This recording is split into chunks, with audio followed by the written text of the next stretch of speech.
Bonjour, bienvenue dans cette nouvelle émission sur le média On est là, une série d'émissions dans laquelle nous interrogeons le programme des listes de gauche candidates à la mairie de Limoges à l'occasion des élections municipales qui se tiendront le 15 et 22 mars prochain.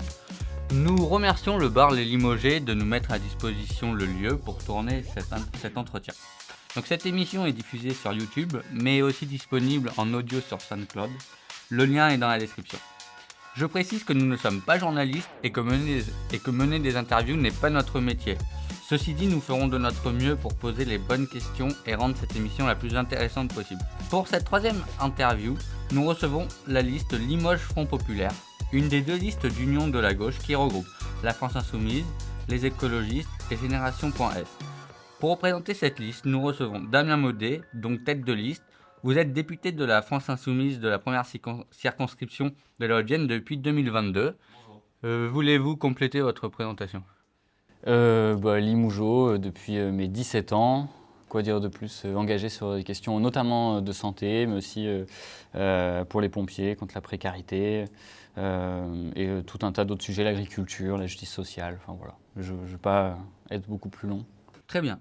Alors avec vous, Soisic Villarbu, vous êtes deuxième sur la liste et vous êtes professeur d'histoire contemporaine à l'université de Limoges. Il a des infos déjà. Il a Vous faites des infos, partie des écologistes. Souhaitez-vous compléter votre présentation ? Pour faire très rapidement, alors contrairement à Damien, moi je ne suis pas Limougeot depuis très longtemps, je suis Limougeot depuis 7 ans. Mais j'ai découvert une ville extrêmement attachante et pour laquelle ça vaut le coup de se battre. En revanche, je suis dans les combats écologistes depuis quelques décennies, effectivement. Merci pour ce complément. Alors tout de suite, pour commencer cette interview, si vous gagnez la mairie de Limoges en mars prochain, quelle sera la première décision de votre mandat ?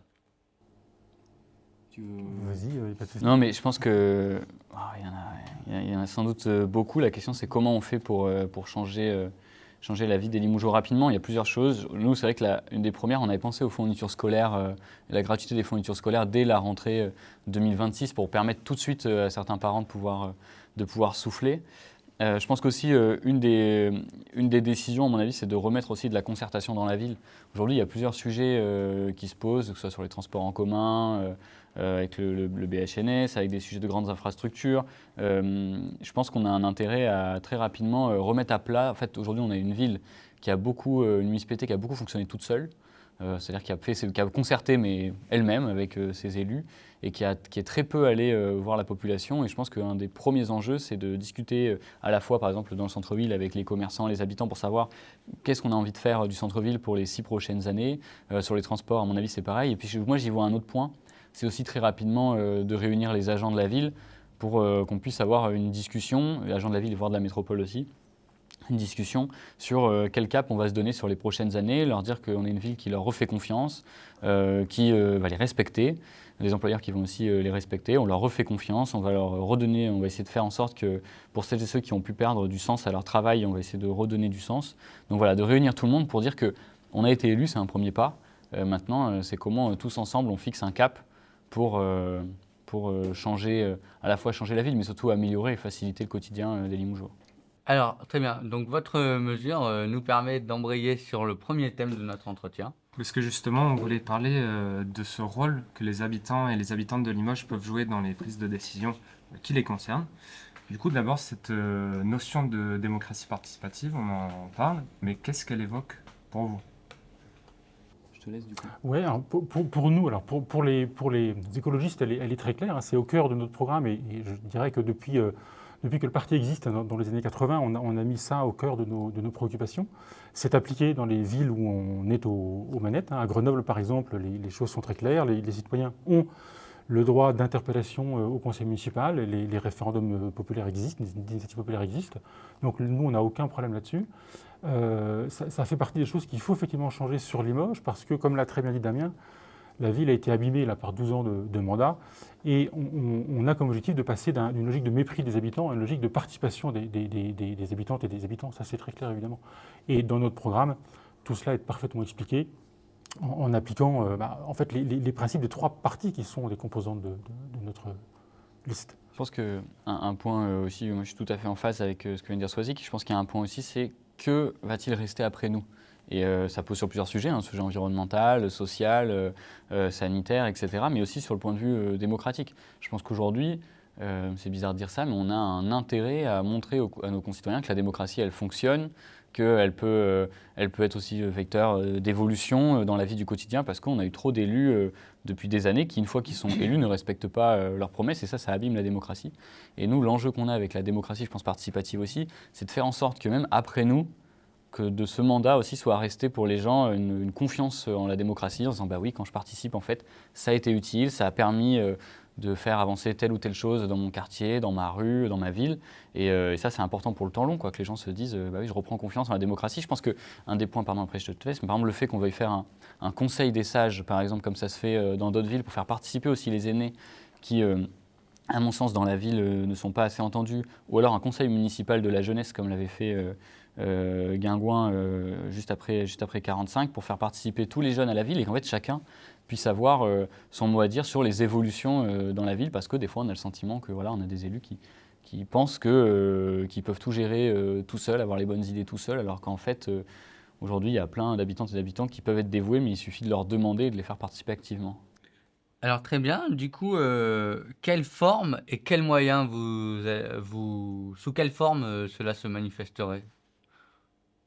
Damien vient d'évoquer le Conseil des sages, effectivement, qui serait un conseil des aînés. On a également prévu un conseil municipal des jeunes, pour avoir l'ensemble de la population. On a la revitalisation des conseils du quartier et on a effectivement ce droit d'interpellation des citoyens au conseil municipal et la possibilité, à partir de là, de mettre en place des référendums d'initiative populaire. Et sur le conseil des sages comme des jeunes, de la jeunesse, l'idée c'est aussi qu'il y ait des budgets participatifs, c'est-à-dire qu'il y a une vraie possibilité de créer des choses derrière. Et je pense que la question se pose aussi pour les conseils de quartier, de comment on fait pour donner aux gens quand même la possibilité de faire très concrètement et très directement des choses. Oui, je voulais ajouter pour rebondir sur ce que disait Damien tout à l'heure, que ce n'est pas un enjeu qui se joue, à mon avis, à l'échelle seulement de la ville. Quand on voit le contexte national, cette montée de l'extrême droite, cette montée d'une tentation de dictature, il nous semble qu'à l'échelle de la ville, on peut, nous, essayer de revitaliser la démocratie pour engager une voie vers un nouveau modèle et résister à cette extrême droite par des voies pacifiques. Et alors, comment on va chercher les gens, justement, pour créer ces conseils de quartier, ces conseils municipaux des jeunes, pour que tout le monde soit représenté? Parce que c'est ça, en fait, l'enjeu de la démocratie participative, c'est d'aller vers des gens qui ont perdu la confiance en politique, qui n'ont pas envie de s'investir. Et du coup, concrètement, comment on va les chercher? Je pense qu'il y a plusieurs choses. Après, nous, je ne suis pas sûr qu'on soit rentré tout à fait dans ce niveau de détail mais en tout cas, là, dans des pistes qu'on peut amener, il y a la question évidemment du tirage au sort, je pense, parmi nos concitoyens, en faisant en sorte que géographiquement, sociologiquement, ça colle, enfin qu'on ait un peu tout le monde. Après, il y a tout simplement aller les chercher, tout court, chez eux. Enfin, au sens où, en porte-à-porte, oui, aller les chercher. Je pense que ça, c'est important. C'est toujours ce qu'on a mis au cœur de nos campagnes. Et après, un mot quand même, parce qu'on ne le dit pas, parce que ça ne vient pas tout de suite, mais alors je ne sais pas quand est-ce que l'émission va paraître, mais du coup, actuellement ce soir, mais quand l'émission sortira, vous avez vu, on vous a présenté une liste aussi, dans laquelle vous avez quasiment 50% de gens qui sont encartés dans aucun parti. Vous avez 20% de personnes qui sont issues des quartiers prioritaires de la ville, c'est-à-dire un petit peu plus que le poids de la population des quartiers prioritaires dans l'ensemble de la ville de Limoges, et des variétés de métiers, de thématiques et de sociologie différentes. Et c'était vraiment un enjeu de dire qu'aujourd'hui, si vous voulez que tout le monde soit entendu, il faut que tout le monde puisse se faire entendre aussi. Et donc on a une liste aujourd'hui qui, je pense, à mon avis, on verra après, là c'est compliqué parce qu'il y aura d'autres listes qui sont sorties d'ici là, mais en tout cas, nous on avait cette volonté de faire une liste citoyenne et représentative de la société et de Limoges dans son ensemble. Et du coup, pour aller plus loin pour aller plus loin sur ce thème, le conseil municipal s'imaginerait-il révocable? Alors, déjà moi, je suis le seul élu, je pense, de France en 2022 à avoir mis mon mandat à révocabilité. Alors bon, Emmanuel Macron m'a facilité. J'avais dit à la moitié du mandat, je proposerai aux gens de pouvoir me révoquer. Bon, Emmanuel Macron, logistiquement, m'a un peu appuyé avec la dissolution. Je pense que c'est pour ça qu'il l'a fait, à mon avis, c'était pour m'aider sans doute. Non, mais par contre, c'est une possibilité. Pour l'instant, on n'avait pas forcément creusé uniquement là-dessus, mais c'est une possibilité, mais pour l'instant, c'est pas sur ça, c'est pas ce vers quoi on s'est tourné. Mais je pense en tout cas que chaque élu, enfin en tout cas personne ne doit signer de chèque en blanc à des élus, c'est-à-dire tu leur signes pas un chèque et après ils font ce qu'ils veulent pendant autant d'années. Donc à mon avis, il y a des pistes à creuser là-dessus. Ouais. Oui, non, il y a des pistes à creuser, mais effectivement, on n'est pas allé dans ce niveau de détail sur le programme. Mais par contre, pour revenir sur ce que disait Damien, je pense que pour aller chercher les citoyens, en fait, tout simplement, on est en campagne et on voit bien l'élan déjà que crée notre campagne dans la ville. On a un nombre de militants qui sont venus, de militants et de citoyens et de citoyennes qui sont venus nous aider. Et je pense que ce qu'on est en train de mettre en place depuis quelques semaines, c'est déjà, d'une certaine manière, une campagne citoyenne qui va après vers une démocratie participative. Je me pose un peu la question sur la démocratie participative. Comment est-ce qu'on met un peu aussi en place des digues pour pas que ce soit un boulevard pour l'extrême droite ? Par exemple, sur ce truc du référendum d'initiative citoyenne, comment est-ce qu'on fait en sorte que ça ne permette pas à l'extrême droite de récupérer en fait une place qu'il ne faudrait pas lui laisser, quoi. Là, il y a un problème de confiance. Enfin, à mon avis, là, le problème, il y a un vrai problème de confiance. C'est-à-dire qu'on ne peut pas avoir peur de la démocratie, franchement. Hein. On ne peut pas se dire, on va donner la parole aux citoyens, mais à condition qu'ils ne soient pas d'accord avec nous. Ça ne marche pas comme ça. Si on met en place de la démocratie participative, il y a des efforts d'efforts politiques à faire pour convaincre les gens, simplement. Enfin, c'est pas... Je pense qu'un des bons exemples, c'est quand même... alors, c'est pas tout à fait exactement ça, c'est pas le référendum d'initiative citoyenne, mais un exemple, c'était la conférence citoyenne sur le climat. Enfin, quand même, je veux dire, on a réuni tout le monde, alors que ça fait des années qu'on nous dit que les Français, l'écologie, ça les intéresse. J'accélère, hein, je vous vois bouger. Non, ça vous ennuie? Vous n'aimez pas la démocratie participative? D'accord, non, j'ai compris. Non, mais du coup, oui, la Convention citoyenne sur le climat, c'est quand même un super exemple. Parce que tout le monde nous dit, les Français, l'écologie, alors là, ça va pas du tout, etc. Bon, tu tires des Français au sort qui viennent d'horizons très variés. À la fin, ils proposent des mesures que quasiment aucun politique n'osait proposer. Et en plus, derrière, quand tu as des enquêtes d'opinion, les Français sont relativement pour. La question après, c'est qui décide. Parce qu'en fait, du coup, tout le monde est d'accord, mais celui qui décide, en l'occurrence, c'est le président de la République, lui, il n'était pas d'accord. Mais en gros, voilà, aujourd'hui, je pense ça montre que quand tu fais confiance aux gens, quand on donne toutes les clés de compréhension et d'analyse, etc., et ça peut fonctionner. On va passer à un autre sujet, on va parler de logement et d'hébergement, parce que c'est un sujet qui nous tient à cœur. Récemment, le collectif Aucun enfant à la rue a annoncé qu'environ une quarantaine d'enfants ont dormi à la rue cet hiver. On sait que le 115 a reçu 1150 appels en décembre. De Limoges ? Oui, le 115 de Limoges, oui. 1150 appels en décembre. 32% des personnes en demande ont été pourvues d'un hébergement, ce qui fait que 230 personnes n'ont pas été orientées, donc sont possiblement à la rue. Dans votre programme, vous parlez d'un plan zéro enfant à la rue. Comment le mettriez-vous en place? Et pourquoi pas un programme pour qu'il n'y ait plus personne à la rue? Pour répondre, parce que du coup, ayant été investi moi-même sur le collectif Aucun enfant à la rue, et puis historiquement... à faire des maraudes avec des associations aussi. Déjà, je pense qu'il faut se rendre compte de quoi on parle. C'est-à-dire qu'on a beaucoup de gens qui nous disent « mais les enfants à la rue, comment ça ?» Moi-même avec les institutions, et même jusqu'à la préfecture, on voit matériellement et physiquement des enfants dehors et on va nous dire « mais non, en fait, il n'y a pas d'enfants dehors ». Donc déjà, c'était un combat pour faire exister le sujet parce que beaucoup étaient dans le déni. Et j'invite celles et ceux qui n'ont jamais fait de maraude à venir voir comment ça se passe. Et ce moment où vous appelez le 115, que vous avez un enfant de moins de 3 ans devant les yeux, vous savez qu'il va dormir dehors, et que le 115 vous dit désolé, mais alors le 115, c'est pas de leur faute, c'est des questions de capacité, mais qu'on vous dit désolé, c'est pas bas âge, moins de 3 ans, c'est pas en bas âge, vous vous retrouvez dans une situation, et toutes les associations qui aujourd'hui arrivent à œuvrer pour cela, et qui ont même organisé des concerts, des grandes fêtes aussi pour mettre en lumière le sujet. Franchement, on peut vraiment les féliciter parce que je pense que c'est une épreuve quand même extrêmement difficile et en plus derrière, elles se retrouvent souvent à devoir loger elles-mêmes les familles alors que c'est le rôle de l'État. On paye des impôts aussi pour ça. Et puis Emmanuel Macron avait promis aucun enfant à la rue, il me semble, plus personne à la rue dès 2017 et bon, le résultat il est... Et alors comment on met en place justement ce programme-là? Nous, dans les projets qu'on a, il y a évidemment sur les locaux municipaux qui peuvent, en tout cas, qu'on puisse accueillir à ce moment-là, en cas d'urgence, un certain nombre de familles. Après, il y a un sujet avec la préfecture à discuter sur des hausses capacitaires aujourd'hui d'hébergement. Et je pense que ça me semble être essentiel, voire avec la préfecture la discussion pour ouvrir un nouveau lieu d'hébergement. Et après, sur la question de plus personne à la rue, c'est un cap qu'on doit se fixer. Mais c'est évidemment difficile de dire avec nous ce sera 0 parce que je veux dire c'est quand même faut être c'est l'objectif en tout cas qu'on poursuit.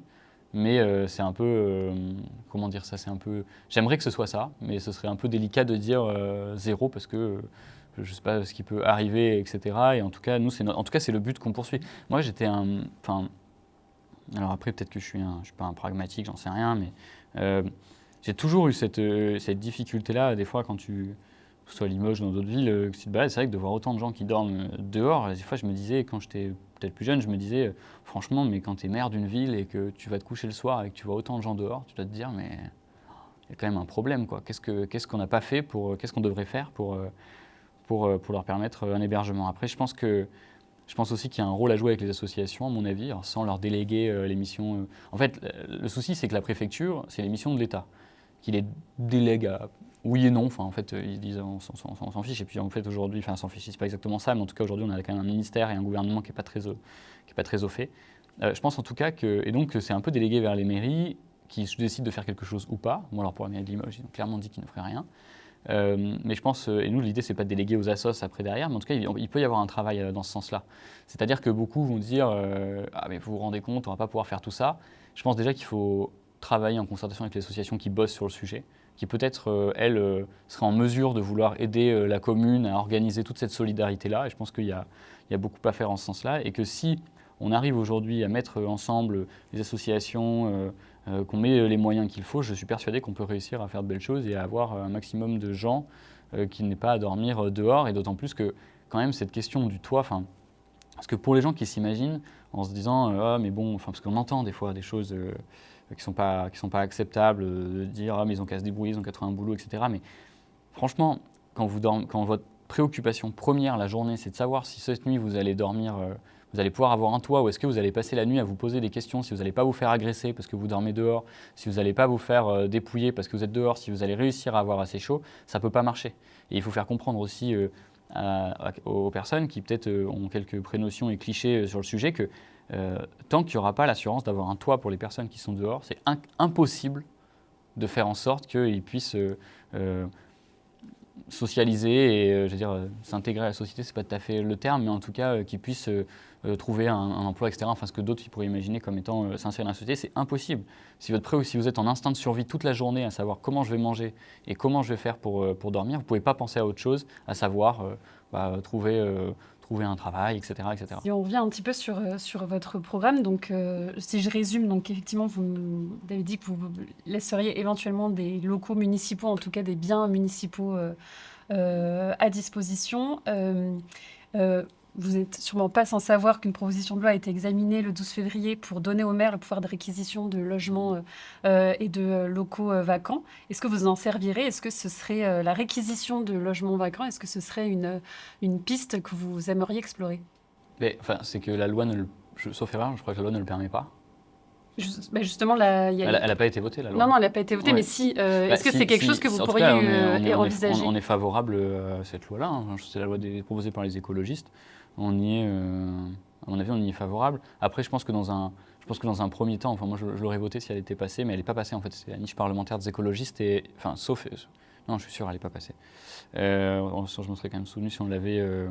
Si on a eu le temps de rapidement la voir, elle est passée en commission, mais elle n'est pas passée en séance. Après, je pense qu'il y a ça, mais je ne veux pas non plus qu'on se dédouane tout de suite en disant ah il n'y a pas la loi, du coup on ne fait rien, quoi. En gros, pour moi, c'est tout de suite, je pense que il y a eu des propositions qui ont été faites par des collectifs sur je sais pas, des écoles qui ont été vidées, qui étaient en voie de destruction, mais qui n'étaient pas encore détruites.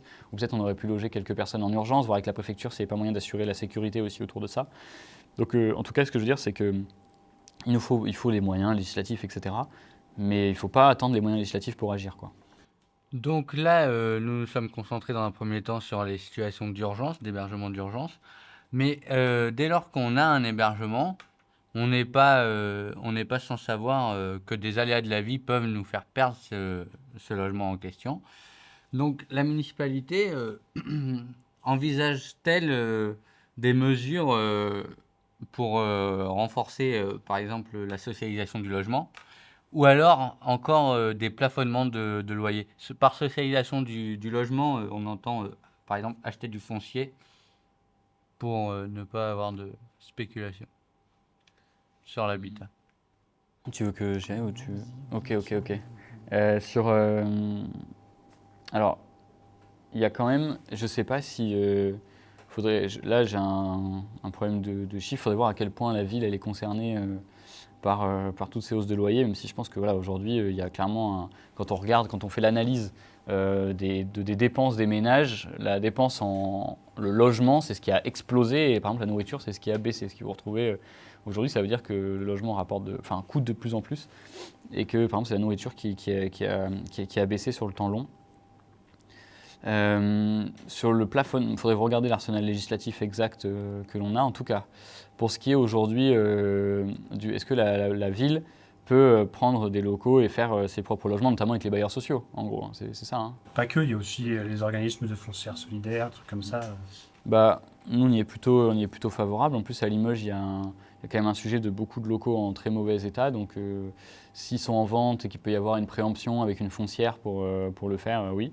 Il y a une des grosses difficultés qu'on a aussi, c'est que la ville a drastiquement baissé son offre de logements sociaux. En fait, il y a eu un choix qui a été fait dans le cadre des projets de renouvellement urbain.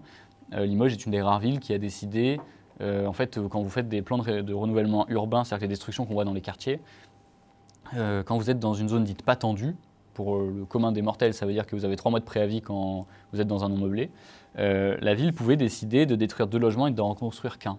Et c'est ce qu'a décidé de faire Limoges. Ce qui fait qu'ils baissent drastiquement l'offre de logements sociaux en disant « Oui, mais de toute façon, on avait plein de logements sociaux vides dont on ne faisait rien ». Alors ça, je pense que c'est une erreur parce que du coup, à un moment où on se dit qu'on a besoin d'héberger des gens et de logements, je pense que ça aurait pu être utile. Mais en tout cas, moi, je pense qu'aujourd'hui, oui, la ville, elle doit pouvoir... Alors sur l'arsenal législatif, blocage des loyers, etc., je ne sais pas si Limoges, n'étant pas en zone tendue, je ne sais pas si on a le droit... Je ne sais pas, on creusera ça juste après l'émission. Donc, par contre, après, en revanche, sur les foncières, renouvellement de logements, etc., que ça peut être, rénovation, et derrière, avec des foncières solidaires, etc., je pense qu'on y est favorable. Du coup, justement, par rapport à cette politique de la ville, de transformation des quartiers prioritaires, tout ça, ce serait quoi votre politique de la ville sous votre mandat ? Alors la question est un peu vaste, non ? Est-ce que vous envisagez de continuer de détruire des tours pour faire, par exemple, des écoquartiers comme ça a été fait au Porte Ferré, ou est-ce que vous proposez autre chose ? Comment dire, pour moi, la modification de la ville, elle passe par deux axes qui vont nous éloigner un petit peu de ça d'une certaine manière, mais qui font partie aussi du programme et qui sont des axes forts. C'est les axes sur la mobilité et sur le verdissement. Et ça vaut pour tous les quartiers, pour le coup. Il ne s'agit pas de parler que des QPV ou que des autres. Pour moi, il y a une grande politique à l'échelle de l'ensemble de la ville.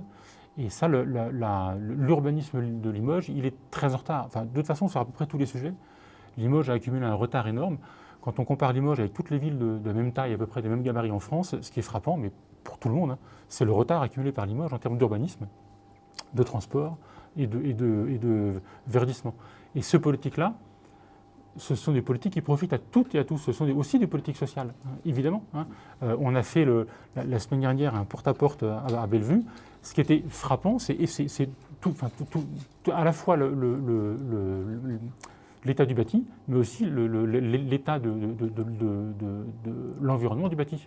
L'état du verdissement, l'état des parcs, l'état des terrains de jeu pour les enfants. Enfin, il n'y avait rien au service des habitants. Non seulement ils vivaient dans de l'habitat qui n'était pas terrible, mais en plus, autour, ils vivaient dans un quartier qui ne donnait pas envie parce qu'il n'y avait pas eu de cette politique de verdissement et de transport. Donc ça pose plein de problèmes là-dessus. Et là, on a des axes, effectivement, très vastes. Alors, je ne sais pas si vous voulez qu'on... On peut passer justement sur la thématique des trains. Est-ce que je peux juste... c'est la seule question sur la politique de la ville ? Ouais. Ok. Alors, je peux juste compléter, après je te relaisse sur les transports. Sur la politique de la ville, c'est un sujet qui m'intéresse énormément parce qu'en fait, sur ma circonscription, j'ai plusieurs quartiers politiques de la ville. en fait, je pense qu'il y a un vrai choix politique de la part de la mairie de Limoges et de la métropole. Donc c'est vraiment là pour le coup, on est vraiment dans le duo Lamberty-Guérin, qui est de dévitaliser, de réduire déjà les quartiers prioritaires, de réduire en taille, avec une espèce de cliché, de dire si on réduit en taille, tous les problèmes vont se résoudre parce qu'il y aura moins de monde. Donc ça n'existe pas dans la vraie vie. Et ensuite de dévitaliser les quartiers. Et je pense que c'est ça, à mon avis, qui a été beaucoup fait sous l'ANRU. Et c'est criant. Enfin, moi, j'ai le quartier de Beaubreuil sur ma circonscription, c'est criant. Beaubreuil, depuis 2014, c'est une piscine en moins déjà. Quand vous enlevez la piscine à Beaubreuil, vous avez fait un choix. C'est-à-dire que vous enlevez à toutes les personnes extérieures au quartier une raison de venir dans le quartier. Parce que la piscine, pour plein de gens qui habitaient autour, c'était un moyen d'aller apprendre à nager, etc. Donc ça veut dire que vous avez déjà enlevé cet élément qui était un élément de mixité, de dire, bon ben voilà, les gens viennent à Beaubreuil parce qu'il y a la piscine. Vous leur enlevez une raison de venir. Ensuite, ils ont enlevé la maison des jeunes. Donc là, déjà, pour tout l'encadrement des jeunes, ça a été compliqué. Ensuite, ils ont enlevé la maison des associations, qui était peut-être là avec les copains de Bob FM qui ont été virés d'ailleurs aussi. C'était là, pour le coup, on était vraiment dans la pile dernière raison qui était pour des gens extérieurs de venir dans le quartier, etc. Tout ce qui a été enlevé. Ensuite, vous regardez, c'est sur le quartier piscine, Fabre d'Églantine. Aujourd'hui, c'est le coin de Beaubreuil qui est le plus difficile, en fait. Et donc, vous avez totalement dévitalisé ce quartier-là. Sur la partie Rhin et Danube, là, il y a l'épicerie qui vient de fermer, parce que la mairie avait repris, et bref, ils ont dû... et donc là, ils ont dû fermer, et en plus, c'est en voie de... Le bâtiment est en voie de destruction. Et je pense... Et quand nous, par exemple, sur la maison des associations, on avait poussé pour qu'il y en ait une nouvelle à Beaubreuil, on nous avait vraiment dit, non, en fait, ils s'en fichaient. Parce que je alors pense du coup, qu'est-ce qu'on fait parce que là, on parle beaucoup du passé. Pour qu'est-ce que vous allez... Je pense que c'est important de comprendre déjà dans quelle politique on se place. C'est-à-dire que c'est pas une politique qui dit ah ben les quartiers sont de plus en plus difficiles, voilà, on n'y peut rien, il n'y a plus de lien, les gens ils restent chez eux. C'est pas vrai. C'est une vraie politique stratégique mise en place et tous les quartiers ont été dévitalisés. Les portes ferrées, c'est pareil. Vous allez à la Batide, qui est quand même un exemple extrêmement criant. La Batide, je veux dire, il n'y a pas un commerce à la Batide. Il y a la poste, la pharmacie, le commissariat. Avant, il y avait une boucherie, etc. Aujourd'hui, il n'y a plus rien. Vous habitez à la Batide, vous devez aller à la boulangerie qui est à plus d'une centaine de mètres et vous allez faire vos courses. Il faut aller jusqu'au Leclerc de la zone nord, c'est extrêmement loin et il n'y a plus rien, c'est un désert. Et donc, ils ont créé des déserts. Et comme la nature, d'ailleurs, à mon avis, a horreur du vide et qu'il n'y a pas d'association disponible, eh bien, vous avez, pour les jeunes ou pour lesquels c'est le plus difficile, eh bien, il n'y a rien. Rien ne vous est proposé pour que ça aille mieux. Et en plus, derrière, il y a eu la suppression des correspondants de soirée, notamment, qui a été en place, et la suppression de la prévention spécialisée qui permettait aux familles une approche qualitative auprès des familles. Et donc, le département a supprimé cette prévention spécialisée. Et en gros, on a enlevé tous les liens possibles dans les quartiers, que ce soit par les infrastructures, comme ce soit par les humains. Et je pense que c'est le gros problème, c'est-à-dire qu'aujourd'hui, la politique, et donc là, j'arrive sur ce qu'on devrait faire pour les quartiers, pardon, excusez-moi, mais sur ce qu'on peut faire pour les quartiers aujourd'hui, c'est revitaliser les quartiers. Pour moi, ça passe par avoir des lieux déjà de sociabilité. On veut faire, nous, des 2M2S, donc c'est des maisons municipales, sociales et solidaires, dans lesquelles il y aurait l'accès aux droits, donc des conseillers, etc., l'accès aux services publics, l'annexe mairie, etc., et l'accès aussi au commerce et aux besoins essentiels, et aussi des cafés. C'est-à-dire qu'il y a un endroit déjà où les gens peuvent se retrouver, peuvent faire leurs courses à proximité. Déjà, on veut que tous les Limogeaux puissent faire leurs courses à pied. Ça me semble être course à pied au sens de faire ses courses, bref, vous l'avez compris. Donc que tous les Limogeaux puissent aller faire leurs courses à proximité, mais aussi derrière, qu'ils aient aussi accès à un lieu où ils puissent se voir, se rencontrer, discuter. Et ça, aujourd'hui, c'est un vrai problème qu'il y a dans les quartiers, c'est-à-dire qu'aujourd'hui, on les a complètement dévitalisés. Et d'ailleurs, je parle de la Batide, mais ça vaut aussi le coup pour des quartiers, enfin la Batide, la ZUP, etc. Mais on pourrait aussi parler pour des quartiers plus intermédiaires.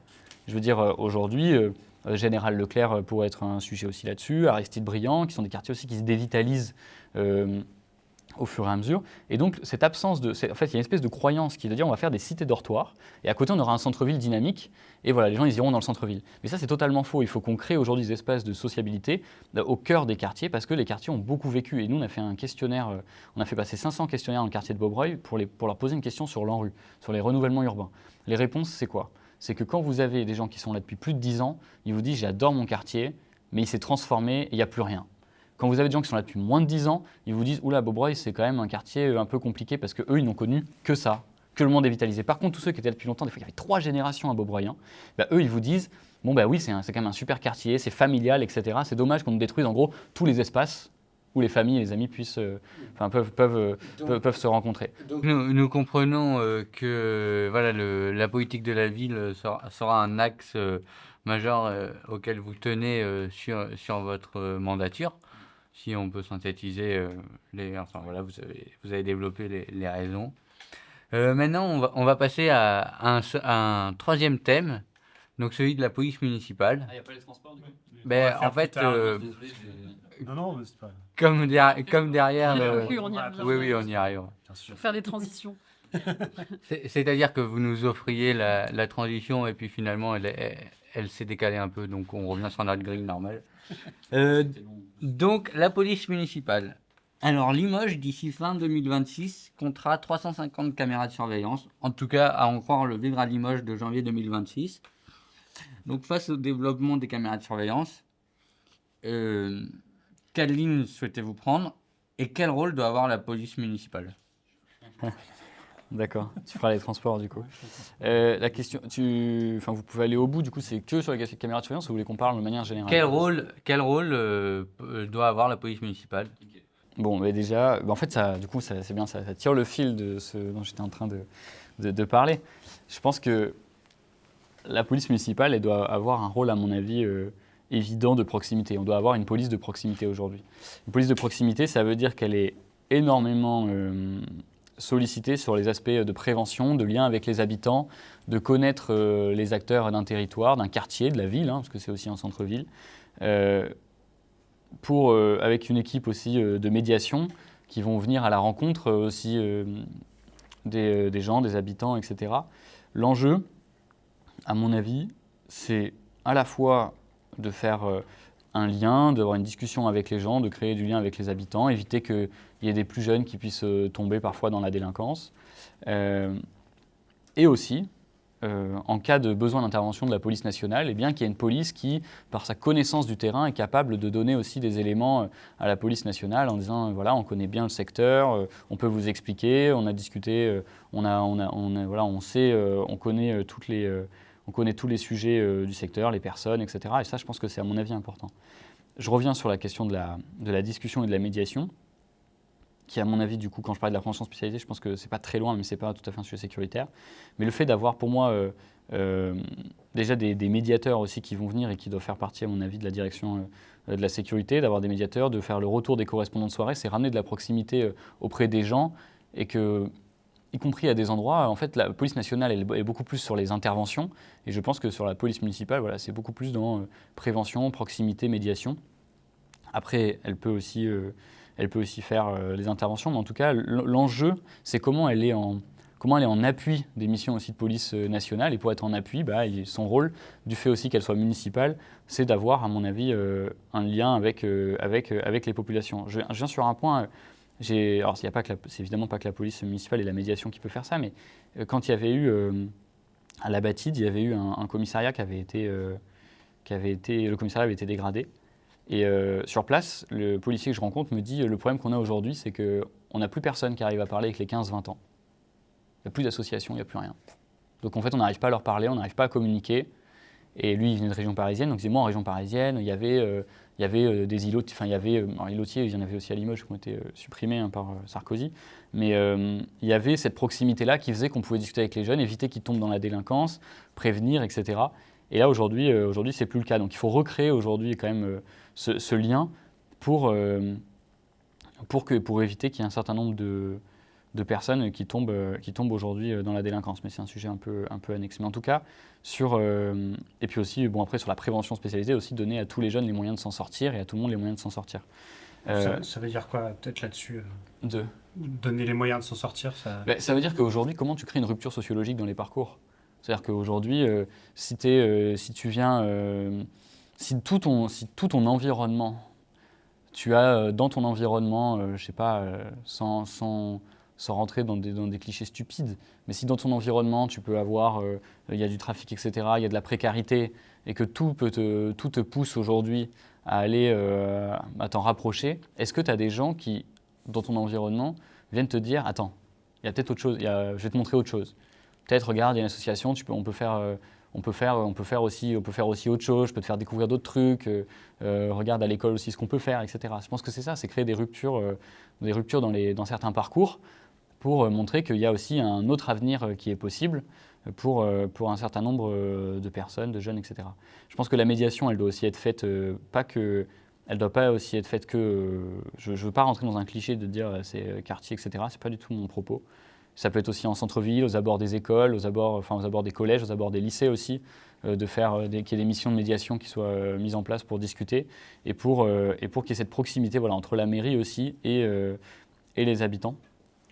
Et après, sur la question des caméras de vidéosurveillance, c'est vrai que la question qui peut se poser parfois, c'est le coût des caméras qui aujourd'hui, des fois tu te dis que ça peut, en fait, tu pourrais avoir un policier de plus ou une personne supplémentaire sur le terrain à la place d'une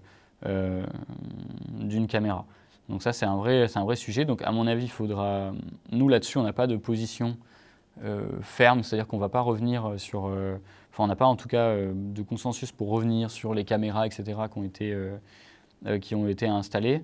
En revanche, on devra se poser la question de si ce n'est pas plus efficace d'embaucher une police de proximité et des personnels à la police de proximité que de développer tout ça. Mais ça, c'est des questions qui vont être posées aussi avec les agents par ailleurs. Alors, du coup, Et dans le cadre de la démocratie participative. Dans la continuité de ces questions sur la police municipale, du coup, vous proposez des médiateurs, etc. Donc, est-ce que cela passerait par, et choisissez que vous pouvez répondre si vous en avez envie, est-ce que cela passerait par recruter des nouvelles personnes ou réorienter professionnellement les 90 agents de la police municipale? C'est les deux. C'est les deux, oui, ça, évidemment. Il y a les missions de la police municipale, elles sont à repenser, Damien l'a dit, et ça peut passer effectivement par un redéploiement de certains personnels, mais il faut aussi effectivement penser à recruter du personnel de médiation en tenant compte évidemment aussi des contraintes budgétaires. Il ne s'agit pas non plus de proposer un programme qui dit on rase gratis demain. Et puis il y a aussi, ça existe, l'équipe de tranquillité dans la police. Aujourd'hui dans la police municipale, il y a une équipe de tranquillité. La question c'est à voir avec eux aussi des moyens dont ils ont besoin, quelles sont leurs missions, comment on réoriente, est-ce qu'il faut recruter supplément ou pas. C'est aussi des questions qui se posent une fois que tu es en responsabilité. Oui, totalement. En fait, on envisage toutes les hypothèses. Maintenant, la question c'est une fois qu'on sera en responsabilité, voir lesquelles on va déployer prioritairement, quoi. Oui, j'entends, je posais cette question parce que vous évoquiez le développement. Du coup, voilà, sous quelle forme ça pourrait prendre. Et alors, une dernière question probablement sur la police municipale. Envisagez-vous de la désarmer ou de continuer donc dans la ligne actuelle qui consiste à l'armer de plus en plus? Il y a peut-être un chemin entre les deux, non? Proposez-le. Toi, c'est armer de plus en plus ou c'est désarmer? Il me semble que aussi, on peut se dire qu'aujourd'hui, les moyens qu'ils ont on peut à voir avec eux, mais peuvent être suffisants. Est-ce que le chemin là pour Limoges, c'est désarmer ou armer encore plus? On peut aussi se dire que les moyens qui sont là peuvent être suffisants, à voir avec eux, à voir avec la police nationale aussi dans son schéma du maintien de l'ordre. Mais en tout cas, nous, non, on n'a pas prévu de désarmer la police municipale. Et on n'a pas prévu de la surarmer non plus. Bon, merci pour cette réponse, très claire. Nous allons passer maintenant à un nouveau thème, celui de l'école. Donc les transports viendront après. Ouais, les transports sont arrêtés. Il n'y aura pas les transports. On y arrivera. On va faire confiance. Les écoles sont une des grandes compétences des mairies, surtout en ce qui concerne les écoles primaires et maternelles, notamment par la détention du patrimoine, du mobilier. Donc nous avons plusieurs questions sur ce sujet. Une qui a été évoquée au tout début, celui de la fourniture scolaire, des fournitures scolaires. Et est-ce que la cantine sera gratuite? En fait, sur la cantine, on a un plan à double niveau, mais qui a déjà été évoqué dans les slogans de campagne qu'on a sortis, c'est manger mieux et payer moins. Elle ne sera pas gratuite. On reverra la tarification pour qu'elle soit beaucoup plus sociale, évidemment. Actuellement, elle ne marche pas, cette tarification. Donc on aura une nouvelle tarification beaucoup plus sociale en faveur des ménages les moins aisés. Ça, c'est évident. Et avec cette tarification moindre, on aura un meilleur service puisque on a prévu une cantine bio et locale. Alors, pas demain, évidemment, mais à l'horizon fin de mandat, l'idée, c'est que 100% des repas soient en bio et en local. Alors, ce qui suppose déjà de se mettre en conformité avec la loi Egalim, puisque Limoges ne respecte pas la loi de façon... C'est-à-dire qu'on est en dessous des pourcentages de bio et local imposés. Les pourcentages de bio et de local imposés par la loi, on est au-delà de la 70e place sur les villes les grandes villes en France pour le bio et le local dans les cantines, enfin cantines et EHPAD, parce que moi je mets dans un même panier toutes les restaurations collectives de la ville, donc les jeunes et les aînés sont dans le même panier, j'allais dire, dans le même panier bio et local évidemment. Et pour ça, eh ben, on a un plan plus complexe que ce qu'a déjà été fait la ville, parce que il y a eu des choses de fait. Le maraîchage urbain a été mis en place effectivement sous le mandat précédent, mais nous le développerons, nous le ferons passer en bio, et surtout nous améliorerons la méthode, puisque nous développerons aussi les capacités de stockage et de transformation de nos produits. Là, il y a des choses très simples. Effectivement, il y a une bonne partie de la saisonnalité ne correspond pas aux cantines, finalement. On produit beaucoup de choses l'été. Des tomates, par exemple, on en produit énormément l'été. Or, l'été, les cantines ne sont pas très actives, en fait.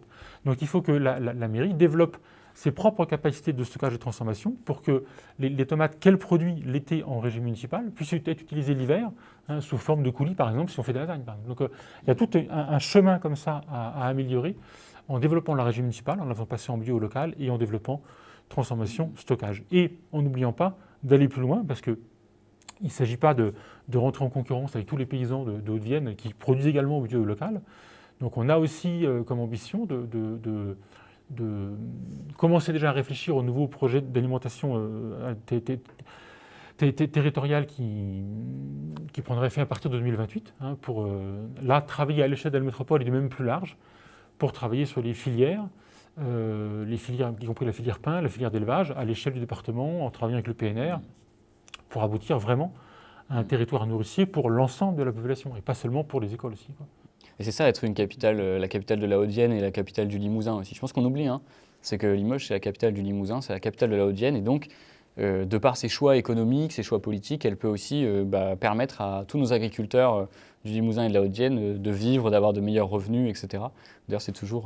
moi, ce qui me surprend, c'est qu'aujourd'hui, on a une mairie et un président d'agglo qui disent qu'eux, ils sont les amis des agriculteurs, mais être les amis des agriculteurs, c'est déjà commander à nos agriculteurs, c'est déjà commander auprès de nos agriculteurs et leur permettre de vivre de leur travail. Et ce qu'ils ne font pas aujourd'hui. Moi, je vous aurais proposé de faire un détour par l'abattoir, puisqu'on parle d'équipement public, pour revenir ensuite sur les écoles. Ça vous va parce que vous avez évoqué le cheminement, vous avez évoqué Les amis des paysans. Vous avez évoqué du coup la création peut-être d'une conserverie, en tout cas d'une légumerie. Du coup, ça c'est un investissement qui n'est pas négligeable, avec sans doute des recrutements aussi. Et c'est pas la mairie de Limoges, mais c'est la métropole sur laquelle vous aurez une influence, forcément, si vous remportez la mairie. L'abattoir de Limoges, c'est un des plus gros abattoirs publics de France. Ouais. C'est une chance, Oui, c'est une vraie chance. On a un abattoir en régie. En 2023, du coup, la chaîne d'abattage des porcs s'est mise à l'arrêt. Et du coup, les agriculteurs concernés qui sont obligés d'envoyer leurs animaux jusqu'à Villeneuve-sur-Lot dépendaient de cette infrastructure-là pour commercialiser en local leur production. Quel est un peu votre point de vue du coup sur l'abattage à Limoges et plus généralement du rôle que doit jouer la municipalité ou la métropole dans ces questions-là agricoles un rôle pionnier, un rôle moteur. On a un abattoir municipal, comme vous dites très bien, c'est une vraie chance. Un abattoir en régie, c'est une exception pour une ville de cette taille-là. Il faut qu'on s'en serve. Il faut que la ville soit au service, fonctionne en symbiose avec tout le monde agricole autour. Alors, je sais bien que ce n'est pas facile, parce que la chambre d'agriculture n'est pas tenue par un syndicat qui nous est favorable. N'empêche, notre vocation est de travailler avec l'ensemble du monde agricole, de la Haute-Vienne et au-delà, on ne va pas se limiter à la Haute-Vienne. Et on a un bel outil, c'est cet abattoir, qu'il faut qu'on valorise. On est là pour travailler avec eux, et cette filière d'élevage, cette filière porcine, il faut qu'on y travaille, évidemment. Il faut qu'on maintienne cet outil qui est essentiel pour Limoges, comme pour le département. Et il y a deux pistes aujourd'hui. Enfin, tu le sais, vous le savez, je pense, monsieur. Vous savez, il y a deux pistes. C'est soit il y a une nouvelle chaîne qui s'ouvre, qui était quand même censée... Enfin, ils y vont un peu flou là, pour l'instant, les agriculteurs, parce qu'on ne sait pas tout à fait si ça va être fait ou pas, en fait. Ou alors faire une... Alors, c'est quoi le nom exact? C'est un abattage paysan En fait, en somme, tu as des locaux à disposition et les paysans eux-mêmes peuvent venir. C'est ça, hein, en plus, j'ai vu il n'y a pas longtemps sur ce sujet parce que il n'y a pas longtemps, il y a eu des menaces de la métropole de ne pas prendre en charge les déplacements jusqu'à Villeneuve-sur-Lot. Mais en tout cas, oui, ça, enfin, en tout cas, sur l'échelle de la chaîne porcine. Après, sur le reste, j'ai moins les détails, mais en tout cas, ce qui est sûr, c'est qu'aujourd'hui, il y a ces deux pistes, à savoir soit il y a une vraie nouvelle chaîne qui s'ouvre, soit il y a une espèce un abattage paysan, mais je ne sais plus le nom que ça a exactement. Un abattoir paysan, ouais. Et donc, à mon avis, soit l'un, soit l'autre, quoi. Si on ne peut pas faire l'un, on fait l'autre. Et qu'on ait un outil aujourd'hui pour... franchement, c'est vrai que c'est incroyable de pouvoir abattre tes bêtes à proximité. C'est quand même, même pour... c'est quand même... La question, c'est aussi que la production bovine diminue. Oui. Et que du coup, les coûts structurels vont prendre une place de plus en plus importante dans le fonctionnement de l'outil. Et du coup, est-ce que...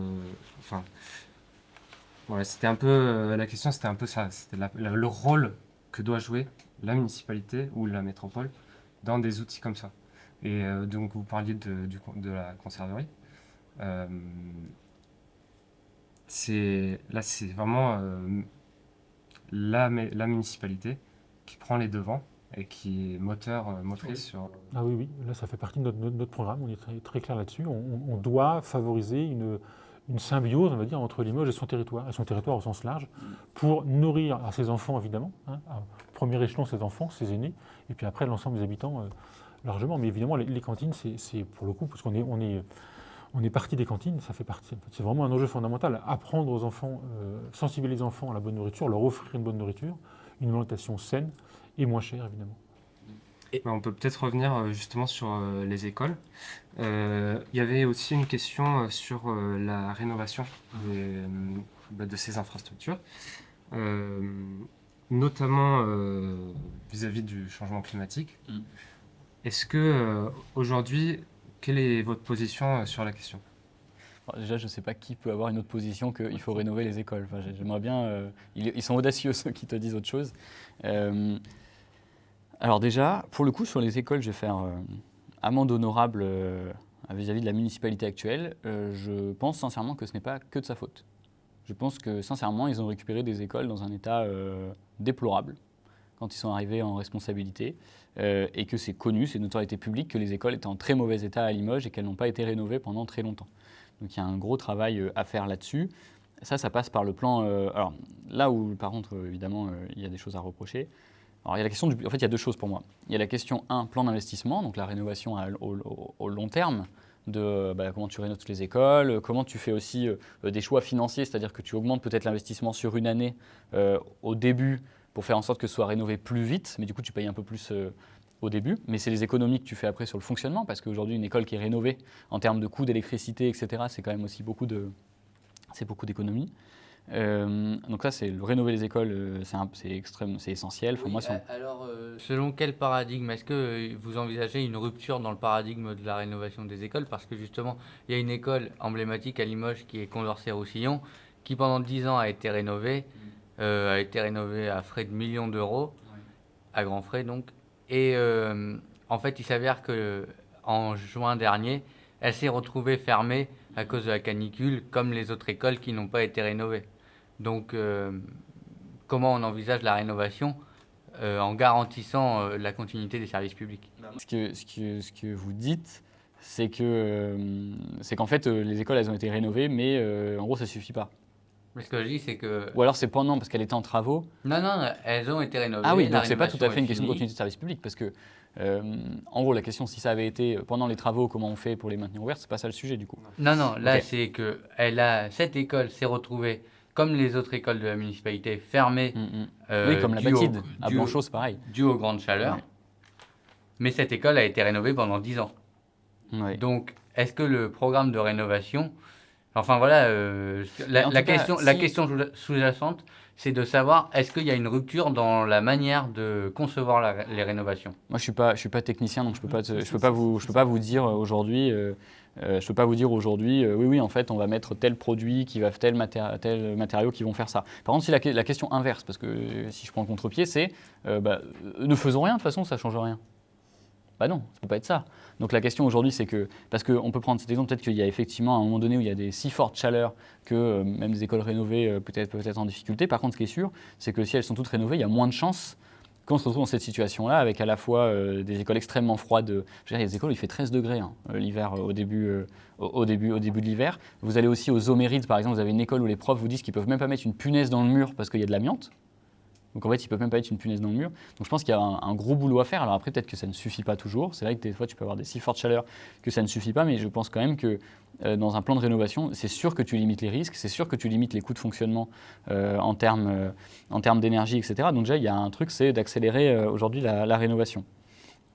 Ensuite, sur... Attends, juste sur un point, attendez s'il vous plaît, c'est que par contre un point qu'on peut reprocher, c'est évident pour la municipalité, c'est que c'est pas normal que sur le plan d'urgence, qu'est-ce qui est mis en place le temps des travaux? Eh ben, c'est les profs qui amènent leurs ventilos, c'est les coopératives de parents d'élèves qui amènent des clims, parfois de quoi boire, etc. Ça, c'est pas normal. Aujourd'hui, c'est pas normal que le court terme il soit assuré par les parents. Enfin, les profs amènent leurs ventilos, mais ça, c'est inenvisageable. Et s'il faut d'autres radiateurs pour chauffer un peu plus les classes, par exemple l'hiver, eh bien c'est à la municipalité de les fournir et c'est pas normal que ce soit aux parents. Et c'est là où je pense qu'il y a un vrai. En plus, il y a le sujet de la rénovation qui est pas assez rapide, etc., qui font d'autres choix. Mais par contre, il y a un vrai sujet de court terme, c'est que c'est pas normal aujourd'hui que les parents ils se retrouvent à amener leur propre ventilateur, leur clim pour que les enfants puissent faire cours.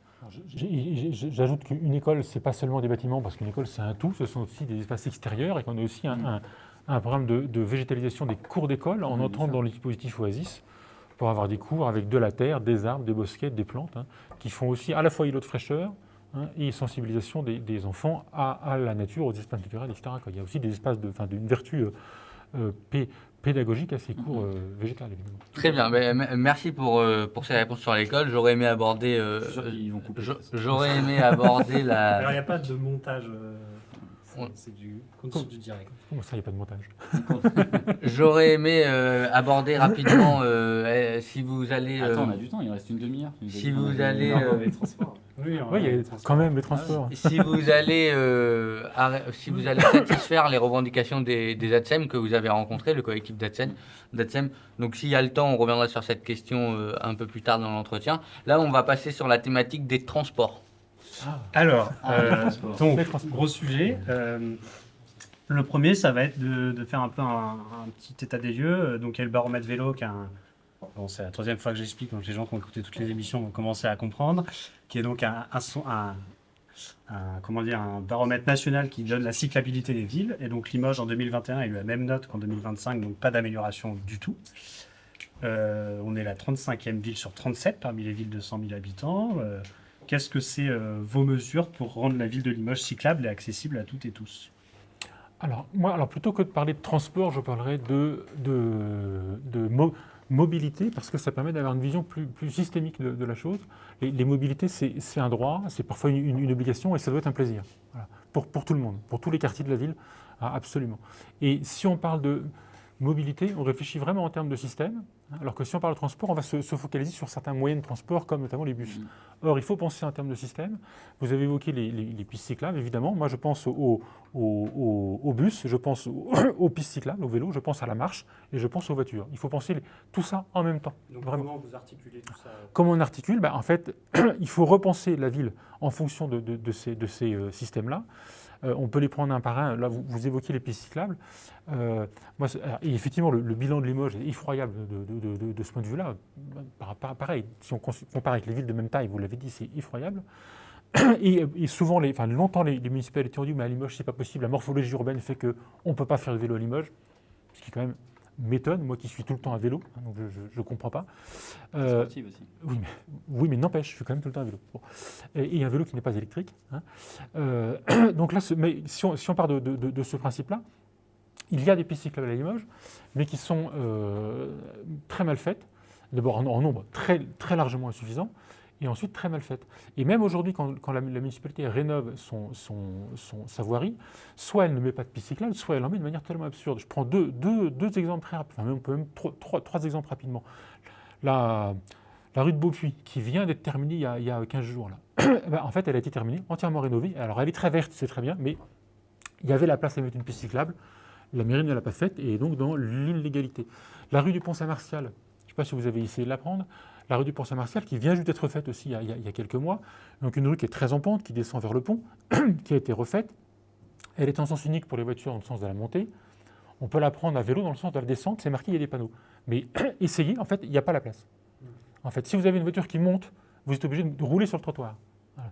Et si vous montez à vélo avec une voiture derrière, vous êtes obligé de vous décaler sur le trottoir pour que la voiture monte. Enfin bon, tout ça est absurde. Sur la rue de Beaupuy, vous dites que c'est dans l'illégalité, mais j'imagine que ils ont dû la passer en zone 30, C'est ça. qui permet de considérer que c'est un aménagement vélo pour la loi. Alors insuffisant certes, mais du coup... C'est juste absurde.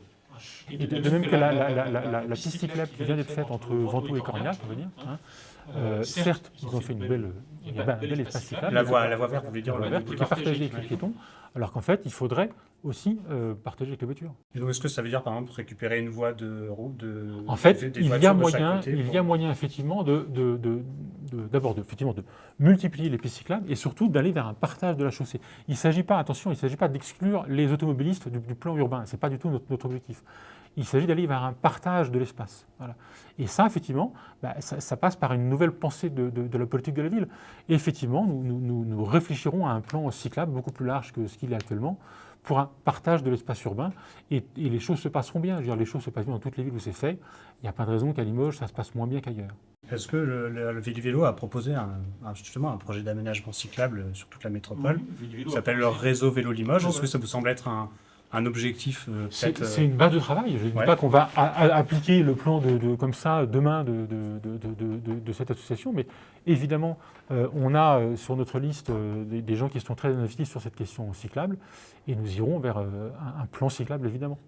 De même qu'un plan marchable. Cette ville n'est pas agréable à marcher, on le sait bien. Les trottoirs ne sont pas adaptés, ils sont adaptés à rien, ils sont trop étroits. Quand vous êtes une personne en situation de handicap à Limoges, c'est impossible. Des gens en poussette, c'est impossible. Il faut qu'on aille vers plus de place pour la marche, donc un peu plus d'espace piéton, mais toujours penser en concertation. Attention, il ne s'agit pas d'imposer violemment, brutalement, du jour au lendemain, une ville piétonne. Il s'agit de travailler en concertation avec les commerçants, avec les habitants, pour que tout se passe pour le mieux, et convaincre qu'en fait, c'est une bonne solution. Toutes les villes où ça s'est fait, les commerçants en ont tiré profit. Donc il faut qu'on arrive à convaincre que c'est la meilleure solution pour la ville. Une ville belle où les touristes, comme les habitants, ont envie de venir marcher, sont une ville qui sera bien pour les commerçants aussi, en fait. C'est aussi bête que ça.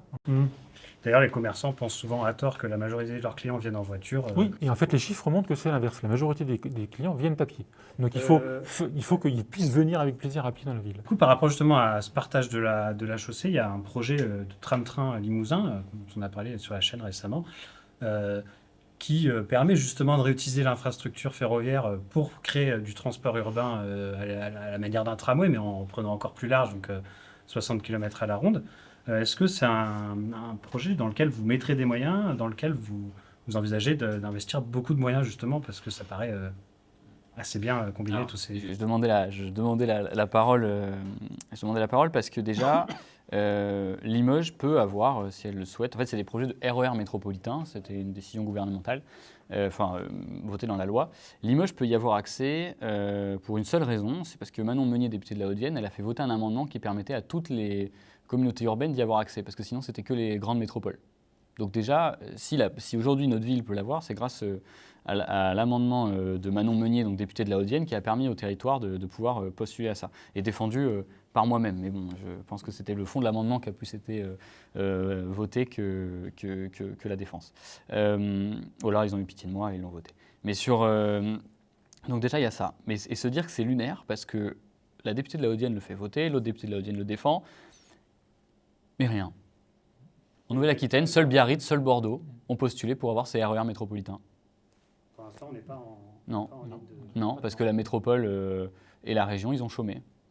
Ils n'ont pas réussi à se mettre d'accord, alors qu'il y avait de quoi faire avec Brive, etc. Parce qu'il faut que tu aies plusieurs... c'est ça, Périgueux, Brive, plusieurs agglos qui sont avec toi. Non, ils ont chômé.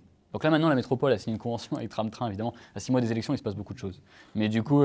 donc là, c'est dans le plan, oui, bien sûr, mais toujours proche des élections, il se passe énormément de choses. Mais en tout cas, ils ne l'ont pas fait.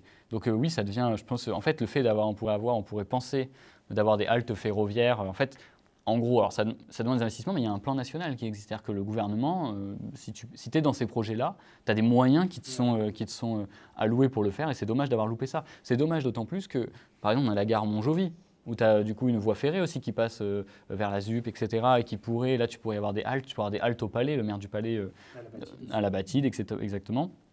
Tu pourrais avoir des haltes un peu partout qui permettraient de relier aussi avec les villes de la métropole, d'être beaucoup plus rapide. Et je le dis d'autant plus que la Haute-Vienne est quand même le territoire qui a eu le plus grand tram électrifié de toute la France. Je crois que c'était de 1905 ou 1904 jusqu'aux années 40. Et c'est... Ça n'a pas duré longtemps.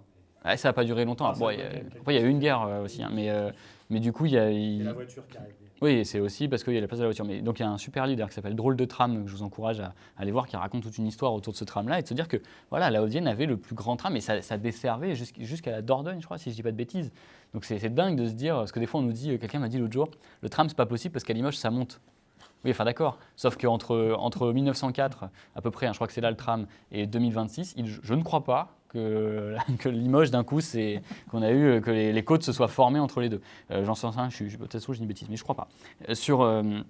Et donc du coup, ça veut dire que dans notre histoire, on a eu cela, et on pourrait essayer d'y repenser, mais effectivement, voilà, on le sait, dans les années 60, 70, 80, 90, gros lobby de la voiture aussi, pour dire que maintenant, les gens se déplaceront qu'en voiture, et maintenant, on doit faire le chemin inverse, avec les prix notamment du pétrole, mais du coup, et puis la pollution, et donc du coup, maintenant, c'est vrai que en tout cas, nous, c'est un vrai cap, qu'on veut fixer, hein, de dire que les transports en interne doivent être maillés, plus rapides, plus d'amplitude horaire, mais avoir ce projet de tram-train, c'est quand même l'évidence. Ce serait vraiment renouer avec notre histoire.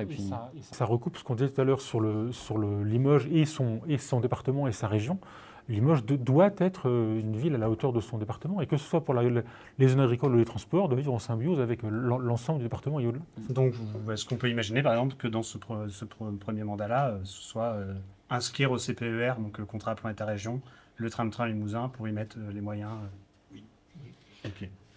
Alors, j'ai d'autres questions sur les transports. On n'a pas évoqué le plus vos services.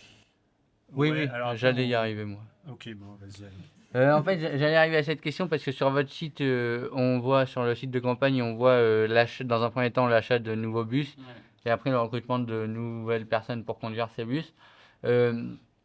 Pour augmenter la fréquence de bus, alors sur quelle ligne? Alors, effectivement, dans notre programme, on a parmi les premières mesures, on évoquait tout à l'heure les premières mesures à prendre, on a la gratuité pour les moins de 26 ans. Et la hausse des fréquences, notamment des bus. Effectivement, ça fait partie de nos axes. Hein, et moi, je l'entends souvent auprès de mes étudiants qui se plaignent effectivement de ne pas avoir de bus le soir à Limoges. Et c'est vrai que c'est pareil. Une ville de cette taille, une ville universitaire qui n'a pas un réseau de bus à la hauteur enfin bon, c'est affolant. Et effectivement, là, ça vaut pour les grandes lignes structurantes, mais qu'il faudra de façon repenser en fonction effectivement du bus au niveau de service, puisque le BHNS, qui est un serpent de mer, hein, ça fait 20-30 ans qu'on en parle à Limoges, il faudra qu'on remette évidemment le dossier sur le dessus de la pile pour nous, en concertation. On s'est rendu compte effectivement que les lignes telles qu'elles avaient été pensées n'avaient pas été pensées suffisamment en concertation avec les commerçants, les habitants à nouveau. Là, il faut reprendre effectivement le dossier, mais il faut surtout le reprendre et aller vite et le faire pour une fois, parce que le dossier a été repris 15 fois dans son histoire et personne n'en a rien fait. Et ce BHNF permettra de repenser l'ensemble du réseau. Comme dans toutes les villes, quand on fait soit un réseau de tramway, soit un réseau BHNS, on repense l'ensemble du réseau. Ça, c'est évident. Et après, ce que tu dis, c'est très juste, mais quand même, je veux le dire aussi, c'est-à-dire que moi, je fais partie de ceux qui pensent qu'il y a quand même, il y a quand même pas mal de sujets à soulever avec ce BHNS. Ce qui est dingue, c'est que je crois 20 millions d'euros pour les études, et qu'à la fin, les gens, les commerçants sont toujours pas d'accord et disent ça a manqué de concertation. Alors, je ne sais pas où ils sont passés ces 20 millions d'euros, mais en tout cas, ce qui est sûr, c'est que nous, ce qu'on se fixe comme cap, c'est on est élu à la mairie, tout de suite on voit les commerçants, on voit les points où ça frotte. On veut être sûr aussi que les gens ne soient pas délaissés, parce qu'il y a aussi un risque qu'il y ait des zones entières qui soient délaissées par le transport. Il y a aussi d'autres sujets, là, la découpe des arbres place Jourdain, dont j'ai entendu parler, ça c'est pas possible. Enfin, il y a plein d'hérésies qu'il faut corriger, et ça vient du fait de la mairie et de la métropole qui n'ont pas été capables de concerter. Enfin quand même, les deux sujets qui se posent là, c'est notamment Georges Dumas, la Mauvandière. Alors il y a d'autres endroits. Hein. Georges Dumas, c'est à 350 mètres de la mairie. Il n'y a personne qui est capable de faire 350 mètres à pied pour aller voir. Il n'y a aucun élu qui est capable de faire 350 mètres à pied pour demander aux commerçants ce qu'ils en pensent. La Mauvandière, c'est à 450 mètres de la métropole. Le président de la métropole, il n'est pas capable d'aller faire un tour et de demander comment ça se passe. Enfin, c'est quand même assez incroyable. Donc je pense que nous, l'objectif qu'on a, ça va être... En fait, notre cap, il est simple. On veut que les gens soient mieux desservis en transport en commun, que ça aille plus vite, et qu'il y ait plus d'amplitude horaire, et que ce soit moins cher, et notamment gratuit. En premier lieu, on une partie de la population, puis toute la population. Donc le BHNS s'inscrit là-dedans, mais pour ça, il faut aussi concerter pour pas qu'il y ait un effet en fait inverse où plein de personnes se sentent lésées, les commerçants, etc. Mais ça, il faut remettre de l'ordre là-dedans. Enfin, c'est quand même... Enfin bref, c'est assez, moi je trouve ça assez ahurissant de se dire qu'il y a eu plus de, je sais pas combien de millions d'euros dans les études et qu'en fait, au bout de 10 ans de ces études, il y a des gens qui disent on n'a pas été concerté, quoi. C'est quand même incroyable, mais je pense que c'est à l'image de la mairie, de tout ce qui a pu être mis en place depuis des années. Oui, je dirais, non seulement ils n'ont pas été concertés, mais ça fait 10 ans qu'il ne s'est rien passé. Enfin, Oui, il n'y a toujours rien. Mais comme le maire est contre, ça, c'est compliqué. Alors, il y a un projet, là. Attends, le maire est contre. En 2020, le maire proposait le lancement d'une étude pour une 3e ligne de BHNS. Il a voté toutes les délibérations pour le BHNS. Et maintenant, il dit je suis contre. Ouais, d'accord. Bon, en fait, mais c'est un très très mauvais gestionnaire d'argent public. C'est une catastrophe. Il nous fait perdre tous nos impôts. Il dilapide nos impôts. Donc En parlant de autre mauvaise chose. gestion d'argent public, de consultation pas pris en compte, non, pas du tout. On va un peu décaler, mais c'est quand même un sujet de la métropole, c'est cette 2 fois 2 voies nord de Limoges. La métropole a voté 10 millions d'euros pour ce financement, de manière assez unanime. Hein. Le département aussi met 10 millions sur ce projet. Est-ce que vous soutenez ce projet ou est-ce que vous êtes plutôt contre? Est-ce que vous envisageriez par exemple de retirer les financements de la métropole à ce projet qui paraît complètement absurde de manière environnementale, on va dire. Le mot est trop compliqué. Et aussi en termes d'utilité, quoi. C'est un projet qui apporte rien. Oui, là-dessus en tout cas. Alors, vas-y. Oui, alors c'est un projet qui n'apporte rien. Alors c'est un dossier qui est compliqué, cela dit, parce que je rappelle aussi que cette route-là, elle a été faite au prétexte qu'on avait abandonné la fameuse autoroute Poitiers-Limoges. Les collectivités se sont dit, du coup, on abandonne l'autoroute, mais on fait des aménagements ponctuels en cas de voie sur les zones les plus accidentogènes. Et donc, ils ont imaginé ce tronçon-là. Alors, il y a d'autres tronçons qui ont déjà été faits, il y en a d'autres qui sont en cours, y compris côté Poitou, au côté de Lussac, il y en a qui ont été faits du côté de Chamboret. Et il y a ce tronçon-là, mais ce tronçon-là, il est absurde. Il ne correspond à aucun besoin en termes... il n'est pas sur un tronçon parmi les plus accidentogènes. Il est absurde du point de vue environnemental, et même du point de vue des bouchons que ça va créer, ça ne fonctionne pas. Donc effectivement, autant effectivement, sur la Poitiers-Limoges, aménager quelques tronçons pour pallier cette absence d'autoroute, qui est une bonne chose, il ne fallait pas faire d'autoroute, c'est une évidence. Donc il fallait effectivement aménager quelques tronçons importants. Mais là, ce tronçon-là est absurde, effectivement. Et ça pose question, aujourd'hui, au niveau du département notamment, qui effectivement a les coupes budgétaires, etc., qui existent. Mais ça pose question de sortir de sa compétence pour aller mettre 10 millions d'euros quelque part, quoi. Enfin, ça pose, et la métropole aussi, ça pose ces questions-là. Et donc, qu'est-ce qui vous empêcherait de retirer ces financements-là si vous étiez par exemple à la tête de la métropole? Ça, légalement, il faut voir. Il faut voir s'ils sont déjà engagés ou pas, si tu peux les récupérer, je sais pas. On va passer sur un autre sujet qu'on va malheureusement devoir traiter assez rapidement, donc je vais vous demander d'être concis. Donc ces dernières années, on a vu une baisse importante des financements pour la culture, que ce soit nationalement ou même localement. Par exemple, en 2022, le nombre d'ateliers dans les centres culturels est passé de 300 à 200. Donc assez précisément, comment vous envisagez d'administrer les centres culturels municipaux durant votre mandat? C'est toi le groupe culture? Enfin, c'est moi, je peux, mais... Non, sur la culture de manière générale, là, effectivement, on assiste à un naufrage depuis 12 ans, concrètement, puisque notre maire, c'est quand même souvent, d'ailleurs, sorti des choses assez abominables sur la culture, des choses qui ne rapportent rien, des choses qui ne servent à rien, etc. Et effectivement, les financements se sont effondrés. La politique culturelle ne fonctionne pas, alors que Limoges a des super atouts. On est une vraie ville de festival, on a des équipements extraordinaires à l'échelle nationale, mais effectivement, avec des financements qui sont tombés, des personnels qui sont en souffrance aujourd'hui, on les a reçus, ils sont effectivement en souffrance, que ce soit à la BFM, que ce soit dans les centres culturels municipaux. Et ben, notre politique, elle est d'abord de restaurer la confiance avec les personnels. Voilà, ça c'est vraiment important parce qu'en fait, ils ont été... vraiment, je crois que la notion de souffrance au travail, elle est importante à entendre pour tous les personnels de la culture dans la ville, quoi. Et donc là, la première étape, ce sera de discuter avec eux, de voir exactement ce qu'ils veulent, de rétablir la confiance, de rétablir le budget, hein, et de rétablir les missions. En fait, c'est important de bien refaire comprendre à tous ces habitants et toutes les habitantes et aux agents et aux agentes qu'en fait, il y a un service public culturel, un service public de la culture, et qu'il est fondamental dans la vie sociale, politique, économique de la ville. Voilà. Et ça, c'est vraiment un atout fort qu'on veut faire comprendre. Limoges ne peut pas vivre sans sa culture, je dirais, ses cultures, ses services publics culturels. Donc on sera entièrement avec eux, il n'y a aucun souci. Et donc sur les CCM, ça signifie aujourd'hui, il y a quand même eu une espèce de tentative de dévitalisation des CCM, donc faire une espèce en fait de hall qui se loue pour des assos et qui est plus cette idée de programmation culturelle. Bah nous, on veut revenir là-dessus. Il faut que les CCM puissent avoir une programmation culturelle plus forte. Et autre sujet aussi, Limoges fait partie des rares villes. Alors on a perdu déjà, sur les dernières années, on a perdu énormément de salles. On a perdu la Passerelle, voilà, pour des raisons qui ne sont pas uniques, qui ne sont pas dépendantes de la mairie. On a perdu le théâtre de la Passerelle, Expression 7 qui était en ville a disparu, la Fourmi aussi a fermé qui était la salle de spectacle. Et alors je ne dis pas que c'est de la faute de la ville, je dis juste que par contre, ça pose question quand tu es une municipalité, que c'était quand même des éléments attractifs aussi pour avoir des concerts, etc. Quand ça ferme, de ne rien faire, de ne pas s'alarmer sur ce sujet. Et donc nous derrière, c'est pour ça qu'on veut développer une SMAC, donc c'est une scène de musique actuelle, ça existe dans toutes les autres villes de France, sauf Limoges évidemment.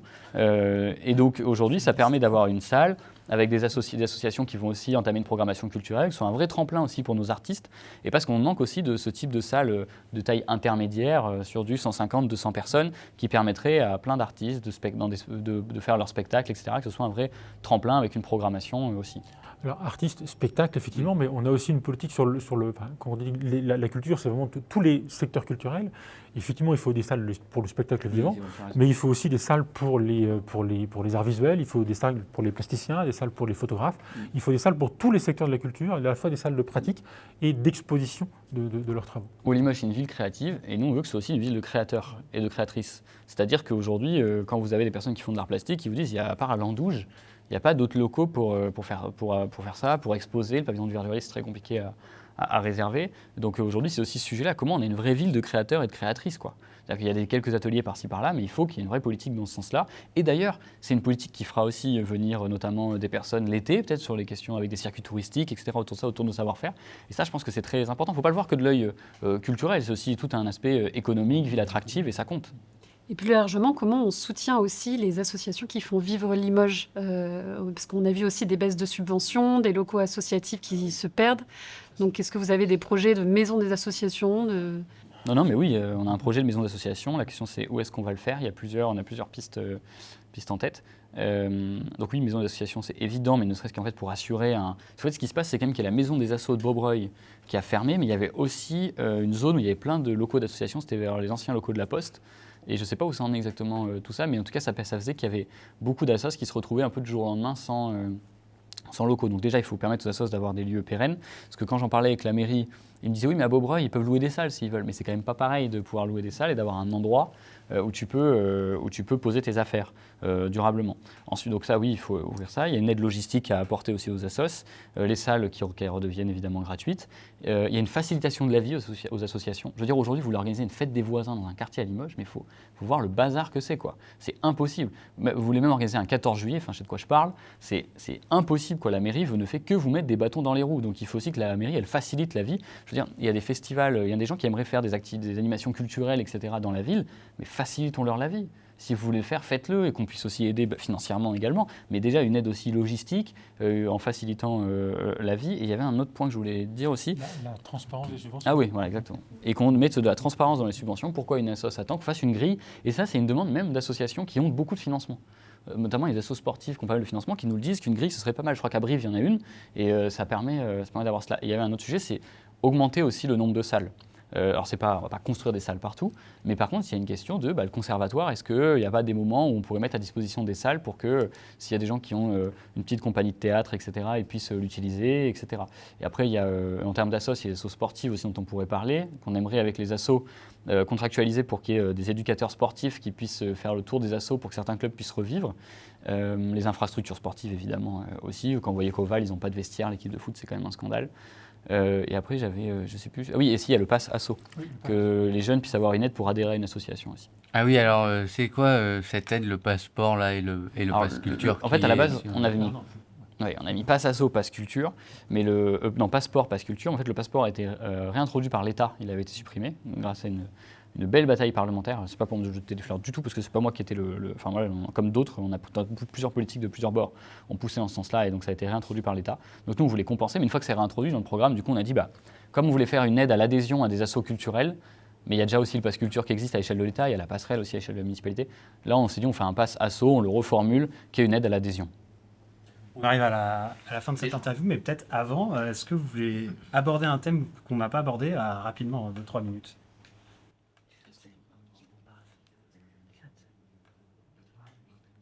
Et pour vous faciliter déjà la tâche sur les futurs thèmes à aborder, juste pour répondre assez brièvement à la question qui va suivre, étant donné que vous avez rencontré les ATSEM, qu'elles ont initié un mouvement social sur la ville de Limoges depuis 2 ans, il y a leur collectif, c'est les ATSEM de la ville de Limoges, accéderez-vous à leurs revendications, donc que ce soit sur la reconnaissance de la pénibilité à leur travail, et ce qui entraînerait, notamment il y a une demande qui est d'obtenir des jours de suggestion.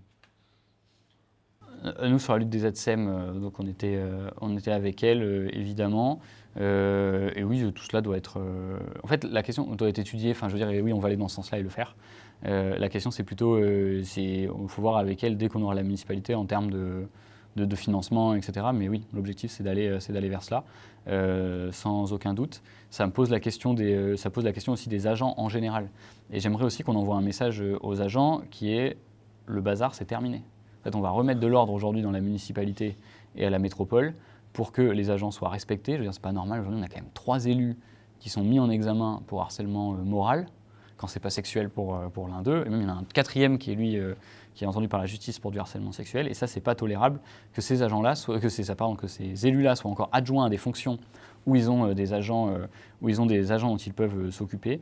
Après, le respect aussi, ça vient du fait d'évidemment pas leur réduire leurs moyens, de faire en sorte de les entendre. Et quand je disais tout à l'heure qu'on va réunir les agents, c'est aussi pour cela. Permettre aux agents aussi de manger. Alors c'est bête dit comme ça, mais en fait il y a plein d'agents qui sont loin des cantines, etc. de la ville et qui aujourd'hui n'ont même pas les tickets restaurants, etc. pour être dédommagés de cela, alors que légalement ils devraient. Donc ça aussi c'est à repenser, parce que la métropole ils ont des tickets restaurants, donc il faut aussi que à la ville, quand il n'y a pas de moyens municipaux pour se nourrir, que ça puisse être fait. Et je pense aussi qu'il faut que les élus soient connectés avec les missions des agents. Je veux dire, aujourd'hui, vous parlez avec des agents, ils vous le disent que les élus ne viennent jamais, enfin, ils ne les voient jamais. Bon, nous, ce qu'on va faire, c'est que maintenant, les élus auront des stages à faire dans les services. Il faudra que chaque élu ait ses stages à faire dans les services pour comprendre la réalité du travail quotidien des agents, et que quand les élus vont prendre la parole, défendre les agents, ils ne pourront pas dire « Ah, je ne savais pas ».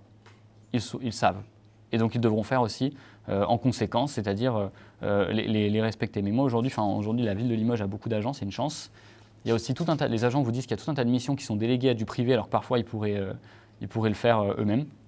Et donc, il y a tout ça. Et quand on a parlé avec les agents, ils nous ont dit que la question d'un audit sur aujourd'hui quelles sont les missions qui doivent arrêter d'être déléguées au privé, je pense que ça, c'est essentiel aussi pour redonner du sens. Et ça passe évidemment par des reconnaissances derrière, comme pour les ATSEM. Et vous, Swazik, vous avez un sujet que vous vouliez aborder pour clore le débat. Ouais.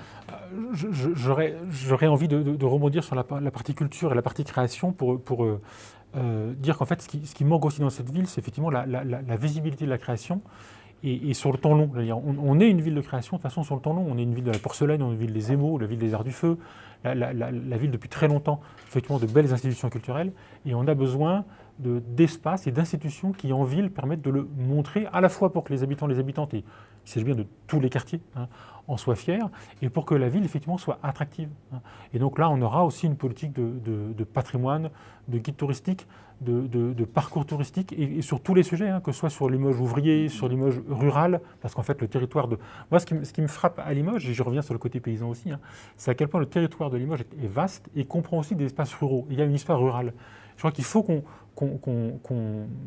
tienne compte de cette histoire rurale, à la fois pour agir sur la nourriture et sur le patrimoine, pour réenraciner Limoges en fait, sur son territoire. Ça va, et à mon sens, c'est à la fois dans le programme vert, dans le programme culture, ça doit irriguer notre campagne. Notre campagne, c'est le cas de le dire. Ouais. Très bien. On est maintenant donc à la fin de cette émission. Merci beaucoup Damien Maudet et Swazik Villeurbu d'avoir répondu à nos questions, d'avoir pris ce temps. Pour celles et ceux qui nous écoutent ou nous regardent, n'hésitez pas à partager l'émission si elle vous paraît pertinente, à commenter, liker, tout ça, quoi. Et si vous en avez les moyens, n'hésitez pas à soutenir le média On est là sur Tipeee. On se retrouve peut-être dans quelques jours pour une 4e émission avec Lutte ouvrière. Et d'ici là, abonnez-vous et mettez la cloche pour ne rien rater.